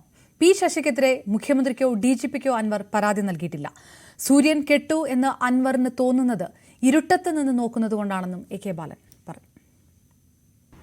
ശശിയെ സംബന്ധിച്ചാണ് അവസാനം പറയുന്നത്. ശശിയെ സംബന്ധിച്ച് ഒരു പരാതി പോലും ബഹുമാനപ്പെട്ട മുഖ്യമന്ത്രിക്ക് കൊടുത്തിട്ടില്ല, DGPക്ക് കൊടുത്തിട്ടില്ല. അൻവർ റെയ്ഡിന്റെ പാളത്തിൽ നിന്ന് പുറത്തു പോയി. എന്തിനാണ് അദ്ദേഹം ഈ രൂപത്തിലുള്ള ഒരു സമീപനം സ്വീകരിച്ചതെന്ന് ഞങ്ങൾക്ക് മനസ്സിലാകുന്നില്ല. ഒരു കാര്യം വളരെ വ്യക്തമാണ്, ഇത് നല്ലൊരു ആലോചനയുടെ ഭാഗമാണ്. ഇത് കേവലം ഒരു ശശിക്കെതിരായി അല്ലെങ്കിൽ അജിത് കുമാറിനെതിരായിട്ടുള്ള ആരോപണവുമായി മാത്രം ബന്ധപ്പെട്ടുകൊണ്ടുള്ളതല്ല. അതിന്റെ പിന്നിൽ ഒരു വലിയ ആലോചനയുണ്ട്. അതിന്തല്ലെങ്കിൽ നാളെ ഈ പൊതുസമൂഹം തിരിച്ചറിയും. പിണറായി വിജയന്റെ ഒരു ഇമേജ് വളരെ പ്രധാനപ്പെട്ടതായിരുന്നു. പ്രത്യേകിച്ച് മതന്യൂനപക്ഷങ്ങളിൽ അദ്ദേഹം ഉണ്ടാക്കിയിട്ടുള്ള ഇമേജ് വേറെ ഏതെങ്കിലും ഒരു നേതാവിന് ഉണ്ടാക്കാൻ സാധിക്കുമായിരുന്നില്ല. അത് തകർക്കുക എന്നുള്ളതായിരുന്നു അവരുടെ ലക്ഷ്യം. അത് ക്രമാനുഗതമായി വളർത്തിയെടുത്ത് ഇതിലേക്ക് എത്തിച്ചു അവര്. ഈ പിണറായി എന്ന സൂര്യൻ കെട്ടു എന്നാണ് അൻവർ. അതെ, കെട്ടതിന്റെ കാരണം എന്താ വെച്ചാൽ അയാൾ ഇരുട്ടിൽ നിന്നിട്ടാണ് നോക്കുന്നത്. അതായത് KPCC പ്രസിഡന്റ് സൃഷ്ടിച്ചിട്ടുള്ള ഒരു കാർമേഘമുണ്ട്. ആ കാർമേഘമാണ് അദ്ദേഹത്തെ വളഞ്ഞിട്ടുള്ളത്. അപ്പൊ കാർമേഘത്തിന്റെ ഉള്ളിൽ നിന്ന് നോക്കിയാൽ സൂര്യനെ കാണൂല. പറഞ്ഞു മനസ്സിലായില്ലേ? സൂര്യന്റെ പ്രകാശം അവിടെ തന്നെ ഉണ്ടാവും. അത് ഒരാൾ വിചാരിച്ചാൽ ഇല്ലാതാക്കാൻ പറ്റില്ല. അത് ജ്വലിച്ചു തന്നെ നിൽക്കും. അൻവറിന്റേത് ഗുരുതരമായ വഴിതെറ്റലെന്നായിരുന്നു P ജയരാജന്റെ പ്രതികരണം. അൻവർ വലതുപക്ഷത്തിന്റെ നാവായി മാറി. അൻവറിന്റെ ആരോപണങ്ങളിൽ അന്വേഷണം നടക്കുന്നുണ്ട്. P ശശിക്കെതിരെ ഒരു തെളിവുമില്ലാതെയാണ് ആക്ഷേപം ഉന്നയിക്കുന്നത്. ഒരു പാർട്ടി പ്രവർത്തകന്റെയും പിന്തുണ PV അൻവറിനില്ല എന്നും P ജയരാജൻ പറഞ്ഞു. ഇവിടെ ഞാൻ നേരത്തെ പറഞ്ഞു, RSS നേതാക്കന്മാരുമായിട്ട് ADGP ഏതടിസ്ഥാനത്തിലാണ് അങ്ങോട്ട് പോയി ചർച്ച ചെയ്തത്. അത് അന്വേഷണത്തിന്റെ വിഷയമാണ്. അതുപോലെ തന്നെ അദ്ദേഹത്തിനെതിരായിട്ട് ADGPക്കെതിരായിട്ട് അൻവർ ഉന്നയിച്ചിട്ടുള്ള അഴിമതി ആരോപണം അതും അന്വേഷണ വിഷയമാണ്. അപ്പോൾ ആ അന്വേഷണ റിപ്പോർട്ട് വരുന്നതിന് മുമ്പ് തന്നെ അദ്ദേഹം വലതുപക്ഷത്തിന് വേണ്ടിയിട്ടുള്ള നാവായി മാറിയിരിക്കുന്നു എന്നതാണ് ഞാൻ ഉന്നയിക്കുന്ന വിമർശനം. അത് വളരെ ശരിയാണ്. പാർട്ടിയെ സംബന്ധിച്ചിടത്തോളം പാർട്ടിക്കകത്ത് ഒരു അനുഭാവി തന്നെ ഏതെങ്കിലും പാർട്ടി പ്രവർത്തകനെതിരായിട്ട് ആക്ഷേപം ഉന്നയിക്കും. അത് കൃത്യമായി പരിശോധിച്ച് നടപടിയെടുക്കുന്ന പാർട്ടിയാണ് CPIM. കേരളത്തെ ഞെട്ടിച്ച് തൃശൂരിലുണ്ടായത് വൻ ATM കൊള്ള. കൊള്ളയടിച്ച ലക്ഷങ്ങളുമായി കടന്ന സംഘത്തെ തമിഴ്നാട്ടിലെ നാമക്കലിൽ വെച്ച് പോലീസ് പിടികൂടുകയും ചെയ്തു. കൊള്ളക്കാരും പോലീസും തമ്മിലുണ്ടായ ഏറ്റുമുട്ടലിൽ വെടിയേറ്റ് സംഘത്തിലെ ഒരാൾ കൊല്ലപ്പെട്ടു. 2 പോലീസുകാർക്കും പരിക്കേറ്റു. യുദ്ധസമാനമായ അന്തരീക്ഷമായിരുന്നു നാമക്കലിൽ പോലീസും കൊള്ളക്കാരും തമ്മിലുണ്ടായ ഏറ്റുമുട്ടൽ. കവർച്ചക്കാർ ഹരിയാനയിലെ മേവത് ഗ്യാങ്ങിലുള്ളവരാണ്. സിനിമാ കഥയെ പോലും വെല്ലുന്ന രീതിയിലാണ് തൃശ്ശൂരിൽ ഇന്ന് ATM കവർച്ച നടന്നത്. പുലർച്ചെ 2:10 മാപ്രാണത്ത് ATMൽ ആദ്യം കവർച്ച നടക്കുന്നു. പിന്നീട് പോലീസ് മിനിറ്റുകൾക്കകം അല്ലെങ്കിൽ അത്രയും പെട്ടെന്ന് തന്നെ പോലീസ് എത്തിച്ചേർന്നെങ്കിലും അവിടെ നിന്നും പ്രതികൾ രക്ഷപ്പെട്ട് അടുത്ത മേഖലയിലോട്ട് ഷൊർണൂർ റോഡ് അതുപോലെയുള്ള കൊലാഴി ATMകൾ ഈ 2 ATMകളിലും പിന്നീട് കവർച്ച നടത്തുന്നു. അതിനുശേഷം മണിക്കൂറുകൾക്കുള്ളിൽ ഒരു ATMൽ ഏകദേശം 10 മിനിറ്റ് വരെയാണ് മാക്സിമം ഒരു ATMൽ ചെലവഴിച്ചത്. ഈ തൃശ്ശൂരിലെ ഈ 3 ATMകളിലും പുലർച്ചെ 3 മണിയോടുകൂടി തന്നെ ആദ്യത്തെ കവർച്ച 2:10 നടക്കുന്നു. അതിനുശേഷം എത്രയും പെട്ടെന്ന് ബാക്കിയുള്ള ATMകളിലും കവർച്ച നടത്തി ഈ സംഘം, ഈ 6-അംഗ സംഘം അല്ലെങ്കിൽ ഡ്രൈവർ അടക്കമുള്ള 7-അംഗ സംഘം രക്ഷപ്പെടുന്നു. പാലക്കാട് കോയമ്പത്തൂർ വഴിയാണ് ഇവർ രക്ഷപ്പെടാൻ ശ്രമിച്ചത്. എന്നാൽ ഇവരെ സന്യാസി പട്ടിയിൽ നിന്നും ഇവരെ പോലീസ് പിടികൂടുകയാണ് ഉണ്ടായത്. തൃശ്ശൂർ പോലീസ് ഉടൻ തന്നെ ജില്ലകൾ കേന്ദ്രീകരിച്ച് അതുപോലെ സംസ്ഥാനങ്ങൾ കേന്ദ്രീകരിച്ച് അതിർത്തികളിലേക്കെല്ലാം വളരെ പെട്ടെന്ന് മെസ്സേജുകൾ പാസ് ചെയ്യുന്നു. ഇതിന്റെ അടിസ്ഥാനത്തിൽ തമിഴ്നാട് പോലീസ് കൂടി വളരെ കാര്യക്ഷമമായ രീതിയിൽ ഊർജിതമായ അന്വേഷണം നടത്തുന്നു. അങ്ങനെയാണ് പ്രതികളെ പിടികൂടുന്നത്. ഈ പ്രതികൾ വന്നത് ഒരു കാറിലായിരുന്നു. അതിനുശേഷം കവർച്ച നടത്തി ഈ കാർ ഉൾപ്പെടെ ട്രക്കിനുള്ളിൽ കയറ്റിയാണ് ഇവർ രക്ഷപ്പെട്ടത്. 65 ലക്ഷം രൂപയാണ് 3 ATMകളിൽ നിന്നായി പുലർച്ചെ ഈ സംഘം കവർന്നത്. ഈ പിടിക്കപ്പെട്ട അല്ലെങ്കിൽ ഇപ്പോൾ കസ്റ്റഡിയിലുള്ള 6 പ്രതികളും ഹരിയാന സ്വദേശികളാണെന്നാണ് പ്രാഥമിക വിവരം. എന്നാൽ ഇത് സംബന്ധിച്ച് ഔദ്യോഗികമായ ഒരു വിവരങ്ങൾ തമിഴ്നാട് പോലീസ് നൽകിയിട്ടില്ല. എന്നാലും പ്രാഥമിക വിവരങ്ങൾ അനുസരിച്ച് ഹരിയാന സ്വദേശികളാണ് പിടിക്കപ്പെട്ട കസ്റ്റഡിയിലായ 6 പേരും. ഈ കണ്ടെയ്നർ ലോറി ഡ്രൈവർ അടക്കം 7 പ്രതികളായിരുന്നു ഉണ്ടായിരുന്നത്. പിന്നീട് പോലീസ് ഇവരെ ചേസ് ചെയ്യുന്നു. പോലീസ് പിന്തുടരുന്നത് മനസ്സിലാക്കിയ ശേഷം ഇവർ പോലീസിനെ ട്രക്കിലിരുന്നുകൊണ്ട് തന്നെ ഇവർ പോലീസിന് നേരെ വെടിയുതിർക്കുന്നു.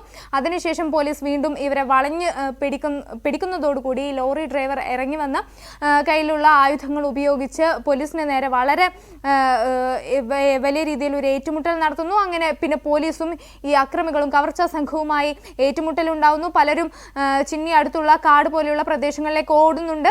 അതിനുശേഷം ഈ പോലീസിനെ വരെ ഭീഷണിപ്പെടുത്തുന്ന രീതിയിൽ ഈ സംഘത്തിന്റെ കയ്യിലുണ്ടായിരുന്ന തോക്കുകളും മറ്റു മാരകായുധങ്ങളൊക്കെ സംഘം കയ്യിൽ കരുതിയിരുന്നു. ഇതുപയോഗിച്ച് പോലീസിനെ വരെ ഭീഷണിപ്പെടുത്തുന്ന രീതിയിൽ കാര്യങ്ങൾ മുന്നോട്ട് പോയപ്പോൾ പിന്നീട് ഏറ്റുമുട്ടൽ കൂടുതൽ ശക്തമാകുന്നു. പോലീസ് വെടിവെപ്പിൽ ഒരു പ്രതി മരണപ്പെട്ടു, ഒരു പ്രതി കൊല്ലപ്പെട്ടു, ഒരു പ്രതിക്ക് പരിക്കേറ്റിട്ടുണ്ട്. 2 പോലീസ് ഉദ്യോഗസ്ഥർക്കും പരിക്ക് പറ്റിയിട്ടുണ്ടെന്നാണ് മനസ്സിലാക്കാൻ സാധിക്കുന്നത്. എന്തായാലും തമിഴ്നാട് പോലീസിന്റെ കൂടി ഏകോപനത്തോടെ അല്ലെങ്കിൽ കാര്യക്ഷമമായ ഒരു അന്വേഷണത്തോടു കൂടിയാണ് ഈ കവർച്ച നടന്ന മണിക്കൂറുകൾക്കുള്ളിൽ തന്നെ പ്രതികളെ പിടികൂടാൻ സാധിച്ചത്. ഈ പ്രതികൾ ഈ പ്രാഥമിക വിവരം അനുസരിച്ച് ഹരിയാന സ്വദേശികളാണെങ്കിൽ കൂടി ഈ ലോറി അല്ലെങ്കിൽ കണ്ടെയ്നർ രാജസ്ഥാൻ രജിസ്ട്രേഷൻ ഉള്ളതാണ്. അപ്പോൾ അങ്ങോട്ട് കൂടി അന്വേഷണം വ്യാപിപ്പിക്കേണ്ടതുണ്ട്. ഒപ്പം തന്നെ തമിഴ്നാട്ടിൽ നിന്നാണ് പോലീസ് പ്രതികളെ പിടികൂടുന്നത്. ഈ തമിഴ്നാട് കേന്ദ്രീകരിച്ചും അന്വേഷണം നടക്കും. ഒപ്പം തന്നെ തമിഴ്നാട്ടിൽ കഴിഞ്ഞ കുറച്ച് മാസങ്ങൾക്ക് മുൻപേ സമാന രീതിയിലുള്ള കവർച്ച നടന്നിട്ടുണ്ടെന്നാണ് തമിഴ്നാട് പോലീസ് വ്യക്തമാക്കുന്നത്. അതിന്റെ കൂടി അടിസ്ഥാനത്തിൽ ഈ സംഘത്തിന് മുൻപ് ഇത്തരത്തിലുള്ള ഏതെങ്കിലും അക്രമവുമായി ബന്ധപ്പെട്ട പശ്ചാത്തലങ്ങൾ അല്ലെങ്കിൽ അത്തരം കാര്യങ്ങൾ ഉണ്ടോ എന്നതടക്കമുള്ള പരിശോധനകൾ ഉണ്ടാകും. ഒപ്പം തന്നെ എന്നാണ് ഈ സംഘം തൃശ്ശൂരിലെത്തിയത്, ഏതെങ്കിലും ജോലി ആവശ്യത്തിനോ മറ്റോ വന്ന് തൃശ്ശൂരിലോട്ട് വന്നതാണോ എന്നതടക്കമുള്ള കാര്യങ്ങൾ അന്വേഷിക്കും. കാരണം തൃശ്ശൂരിനെ വളരെ കൃത്യമായി മനസ്സിലാക്കിയവർക്ക് മാത്രമേ ഇത്രയും ചുരുങ്ങിയ സമയം കൊണ്ട് ഇത്ര വലിയ ഒരു കവർച്ച നടത്തി രക്ഷപ്പെടാൻ സാധിക്കുകയുള്ളൂ. പ്രത്യേകിച്ച് ഈ ഷൊർണൂർ റോഡ് വഴിയൊക്കെ ഈ പുലർച്ചെ ഈ സമയത്ത് വളരെ തിരക്ക് കുറഞ്ഞ അല്ലെങ്കിൽ ആളില്ലാത്ത അങ്ങനെ ഒരു പ്രദേശമാണ്. അപ്പോൾ കൃത്യമായി ആ സമയത്ത് അത്രയും ഒരു കവർച്ച നടത്തുന്നു. ഒപ്പം തന്നെ പാലക്കാട് കോയമ്പത്തൂർ വഴി രക്ഷപ്പെടാൻ നോക്കുന്നു. 236 കിലോമീറ്റർ അകലെ വെച്ച്, അതായത് തൃശ്ശൂരിൽ നിന്നും 236 കിലോമീറ്റർ അകലെ വെച്ച് സന്യാസി പട്ടിയിൽ നിന്നാണ് ഇവരെ പോലീസ് പിടികൂടുന്നത്. എന്തായാലും വലിയ രീതിയിലുള്ള ഒരു ആക്രമണമാണ് പോലീസിന് നേരെ ഉണ്ടായത്. അല്ലെങ്കിൽ പോലീസും ഈ കവർച്ചാ സംഘവുമായി നടന്നത് കൃത്യമായ ആസൂത്രണം ചെയ്ത ശേഷമാണ് ഈ കവർച്ച എന്നുള്ളത് വ്യക്തമാണ്. മറ്റു വാർത്തകൾക്ക് മുൻപ് വീണ്ടും ഇടവേള.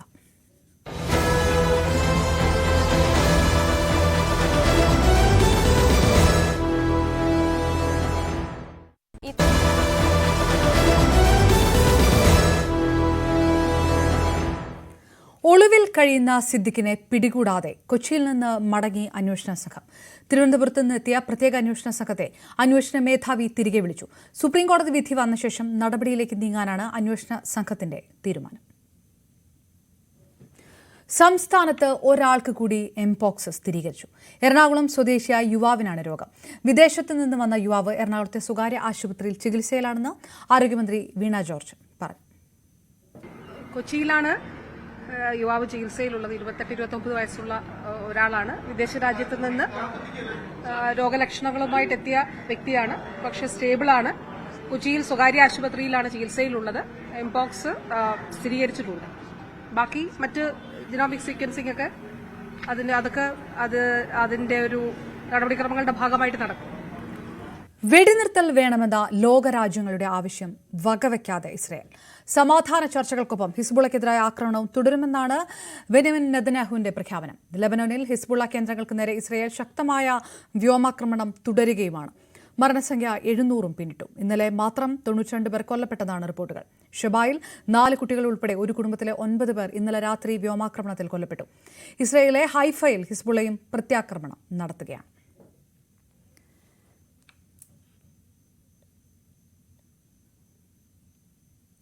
എഴുപതാമത് നെഹ്റു ട്രോഫി ജലമേള നാളെ പുന്നമടക്കായലിൽ നടക്കും. 9 വിഭാഗങ്ങളിലായി 74 വള്ളങ്ങളാണ് ജലമേളയിൽ ഇത്തവണ മത്സരിക്കുക. ക്രമീകരണങ്ങൾ പൂർത്തിയായതായി ജില്ലാ ഭരണകൂടം അറിയിച്ചു.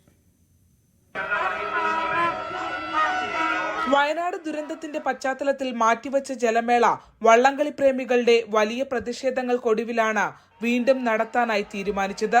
ആഗസ്റ്റ് മാസത്തിലെ 2ാം ശനിയാഴ്ചയാണ് സാധാരണ വള്ളംകളി.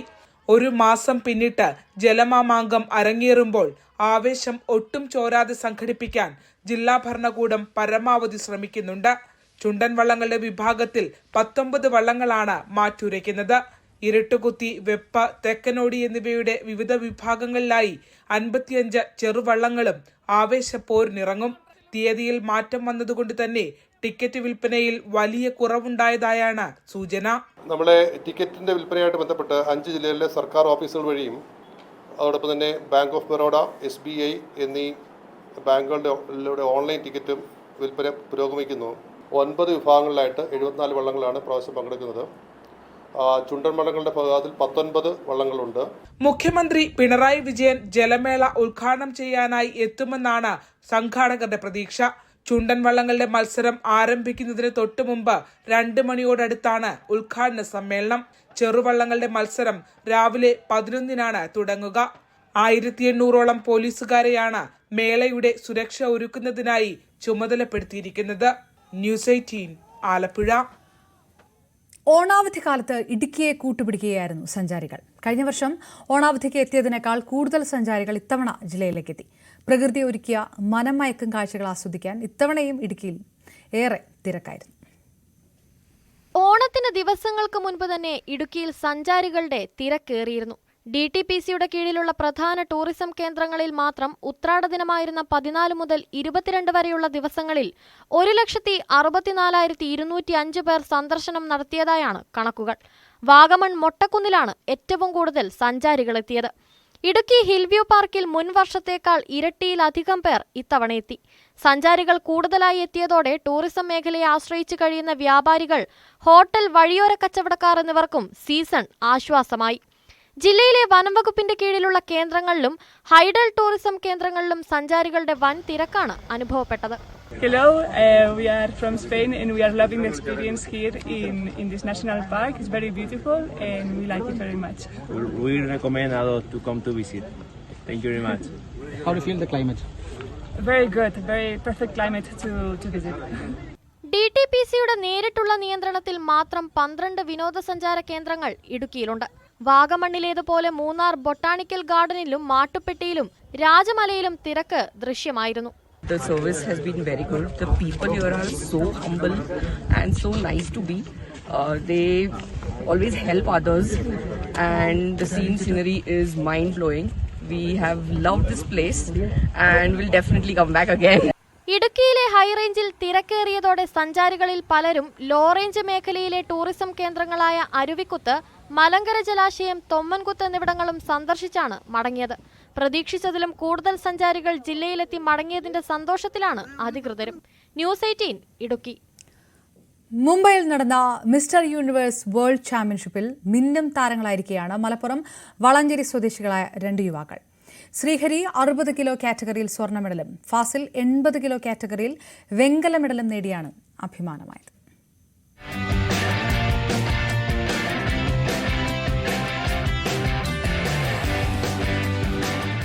മുംബൈയിൽ നടന്ന മിസ്റ്റർ യൂണിവേഴ്സ് വേൾഡ് ചാമ്പ്യൻഷിപ്പിൽ കേരളത്തെ പ്രതിനിധീകരിച്ചാണ് വളാഞ്ചേരി സ്വദേശികളായ ശ്രീഹരിയും ഫാസിലും മാറ്റുരച്ചത്. ബോഡി ബിൽഡിംഗ് 60 കിലോ കാറ്റഗറിയിൽ ശ്രീഹരി 1ാം സ്ഥാനത്തോടെ സ്വർണ്ണ മെഡൽ സ്വന്തമാക്കി. 80 കിലോ കാറ്റഗറിയിൽ വെങ്കല മെഡലാണ് ഫാസിൽ സ്വന്തമാക്കിയത്. ഡയറ്റ് എന്ന് പറയുമ്പോൾ മെയിനായിട്ട് എഗ്ഗ്, ചിക്കൻ, പിന്നെ വൈറ്റ് റൈസ്, ഓട്സ്, പിന്നെ പൊതുവേ എല്ലാ വെജിറ്റബിൾസ് അങ്ങനെ എല്ലാതും ഉണ്ട്. ഒരു ഡയറ്റ് സ്റ്റാർട്ട് ചെയ്തിട്ട് ഞങ്ങൾ ഏകദേശം ഒരു 40-50 ദിവസത്തിൻ്റെ അടുത്തായി ഉണ്ടാവും. ഈ ചുരുങ്ങിയ കാലയളവിൽ ഞങ്ങളെ രണ്ടുപേരും മാക്സിമം ഫോം രണ്ടുപേരും ഞങ്ങളെ കോച്ചുമാർ രണ്ടാളും കൂടെ എത്തിച്ചിട്ടുണ്ട്. ഞങ്ങൾ നല്ല ഹാപ്പിയാണ്. നെസ്കോ എക്സിബിഷൻ സെന്ററിൽ വെച്ച് 21, 22, 23 തീയതികളിലായിരുന്നു മത്സരങ്ങൾ.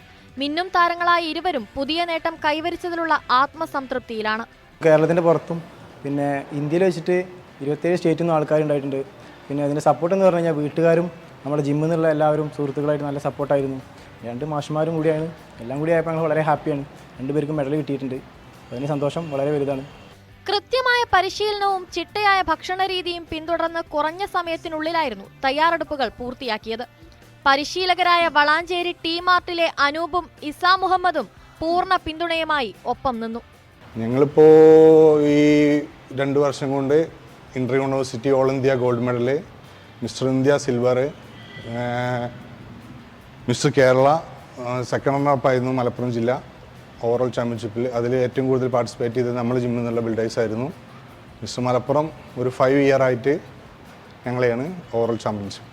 നാട്ടിൽ തിരിച്ചെത്തിയ ഇരുവർക്കും അഭിനന്ദന പ്രവാഹമാണ്. ജിമ്മിലെ സുഹൃത്തുക്കളും വീട്ടുകാരും പ്രോത്സാഹനം നൽകി കൂടെ നിന്നു. നവംബറിൽ നടക്കാനിരിക്കുന്ന മിസ്റ്റർ സൗത്ത് ഇന്ത്യ മത്സരത്തിനുള്ള കഠിന പരിശീലനത്തിലാണ് ശ്രീഹരിയും ഫാസിലും. ന്യൂസ് 18 തിരൂർ. ഇടുക്കി രാജാക്കാട് സാമൂഹ്യാരോഗ്യ കേന്ദ്രത്തിലെ വനിതാ വാർഡിന്റെ നിർമ്മാണ ഉദ്ഘാടനത്തിൽ വിവാദം. പദ്ധതി ആരോഗ്യമന്ത്രി ഉദ്ഘാടനം ചെയ്യുമെന്ന് അറിയിച്ചിരുന്നെങ്കിലും പിന്നീട് മാറ്റിവെച്ചു. രാഷ്ട്രീയ ഇടപെടലുകളാണ് ഉദ്ഘാടനം അനന്തമായി നീട്ടുന്നതെന്നാണ് ആരോപണം. ഇടുക്കി രാജാക്കാട് സാമൂഹ്യാരോഗ്യ കേന്ദ്രത്തിലെ പ്രവർത്തനം സംബന്ധിച്ച് നിരന്തരം പരാതികൾ ഉയർന്നിട്ടും അധികൃതർ നടപടി സ്വീകരിക്കുന്നില്ലെന്നാണ് ആരോപണം. 95 ലക്ഷം രൂപയുടെ പദ്ധതി ആരോഗ്യമന്ത്രി ഉദ്ഘാടനം ചെയ്യുമെന്ന് അറിയിച്ചിരുന്നെങ്കിലും പിന്നീട് മാറ്റി. ഇടതുപക്ഷത്തിലെ തർക്കമാണ് ഉദ്ഘാടനം മാറ്റിയതിന് കാരണമെന്നാണ് കോൺഗ്രസിന്റെ ആരോപണം. മന്ത്രിമാർ തമ്മിലുണ്ടായ അഭിപ്രായ വ്യത്യാസത്തിന്റെ പേരിലാണ് ഈ ഉദ്ഘാടന കർമ്മം മാറ്റിവെക്കുവാൻ കഴിഞ്ഞ എന്നുള്ളതാണ്. പിന്നോക്ക വികസനത്തിന്റെ മന്ത്രി അബ്ദുൾ റബ്ബ് ഈ പരിപാടി ഉദ്ഘാടനം ചെയ്യുമെന്ന് പറയുകയും എന്നാൽ കേരളത്തിൻ്റെ തന്നെ ആരോഗ്യമന്ത്രി വീണ ജോർജ് ഇത് ഉദ്ഘാടനം ചെയ്യണമെന്ന് പറഞ്ഞുകൊണ്ട് ഇവർ തമ്മിലുള്ള തർക്കത്തിൻ്റെ ഫലമായിട്ടാണ് ഇവിടെ ആശുപത്രി ഉദ്ഘാടനം ചെയ്യുവാൻ കഴിയാണ്ട് പോകുന്നത്. 38 വർഷം മുൻപ് രാജാക്കാട് മുല്ലക്കാനത്ത് പ്രവർത്തനം ആരംഭിച്ച ഗവൺമെന്റ് ആശുപത്രിയിലെ അടിസ്ഥാന പ്രശ്നങ്ങൾ പരിഹരിച്ചിട്ടില്ല. വിദഗ്ധ ചികിത്സയും കിടത്തി ചികിത്സയും ഇതുവരെ ലഭ്യമാക്കാനായിട്ടില്ല. വെള്ളമില്ലെന്ന കാരണമുയർത്തിയാണ് കിടത്തി ചികിത്സ നിർത്തിയത്. പോളിക്ലിനിക്കും എക്സ്റേ ലാബും പ്രവർത്തനം ആരംഭിച്ചെങ്കിലും പിന്നീട് അതും നിർത്തി. ഈ നാട്ടിലെ നിരവധി ആയ ആളുകൾക്ക് 5 പഞ്ചായത്തിലെ ആളുകൾക്ക് ഏറ്റവും കൂടുതൽ പ്രയോജനപ്രദമാകുന്ന ഒരാശുപത്രിയാണിത്. അതേപോലെ ഇപ്പോൾ അടിമാലി താലൂക്ക് ആശുപത്രി വിട്ടു കഴിഞ്ഞാൽ നടുഭാഗം എന്ന രീതിയിൽ മുല്ലക്കാനം ആശുപത്രി ഉപയോഗിക്കാവുന്നതാണ്. ഇവിടുന്ന് ഇല്ലെങ്കിൽ 30 കിലോമീറ്റർ യാത്ര ചെയ്ത് വീണ്ടും നെടുങ്കണ്ടത്ത് പോകണം. സാധാരണക്കാരായ ആളുകളെ സംബന്ധിച്ച് പറഞ്ഞു കഴിഞ്ഞാൽ ഇത് ചികിത്സ കിട്ടേണ്ട ഏറ്റവും ഒരു നല്ല ആശുപത്രിയാണ്. ഇത് നല്ല രീതിയിൽ മുമ്പോട്ട് കൊണ്ടുപോകേണ്ടതാണ് അത്യാവശ്യം. സാമൂഹ്യാരോഗ്യ കേന്ദ്രമായി ഉയർത്തിയെങ്കിലും പ്രാഥമികാരോഗ്യ കേന്ദ്രത്തിലെ ജീവനക്കാർ മാത്രമാണുള്ളത്. സ്ഥിരമായുള്ളത് 2 ഡോക്ടർമാർ മാത്രം. ബ്ലോക്ക് പഞ്ചായത്ത് ഒരു താൽക്കാലിക ഡോക്ടറെയും NRHM വിഭാഗത്തിൽ 1 ഡോക്ടറെയും നിയമിച്ചിട്ടുണ്ട്. എന്നാൽ വിദഗ്ധ ചികിത്സ ആരംഭിക്കുന്നതിന് കൂടുതൽ ഡോക്ടർമാരെയും നഴ്സിംഗ് സ്റ്റാഫുകളെയും നിയമിക്കണം. സാമൂഹ്യാരോഗ്യ കേന്ദ്രം താലൂക്ക് ആശുപത്രിയായി ഉയർത്തുമെന്ന് കഴിഞ്ഞ തെരഞ്ഞെടുപ്പിൽ ജനപ്രതിനിധികൾ നൽകിയ വാഗ്ദാനവും പാഴായി. ന്യൂസ് 18 ഇടുക്കി. ഇനി നോക്കാം സ്വർണം വെള്ളി നിരക്കുകൾ. കവിത ഗോൾഡ് ആൻഡ് ഡയമണ്ട്സ് ഇന്നത്തെ സ്വർണം വെള്ളി നിരക്കുകൾ നിങ്ങൾക്കായി സമർപ്പിക്കുന്നത് Kavitha gold and diamonds. Choose your special.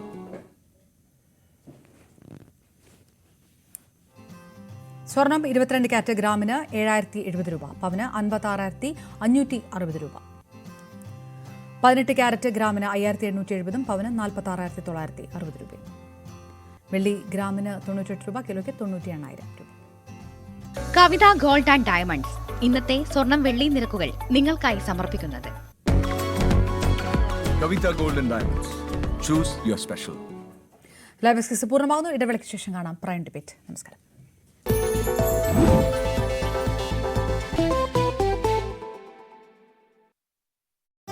ക്ലബിൽ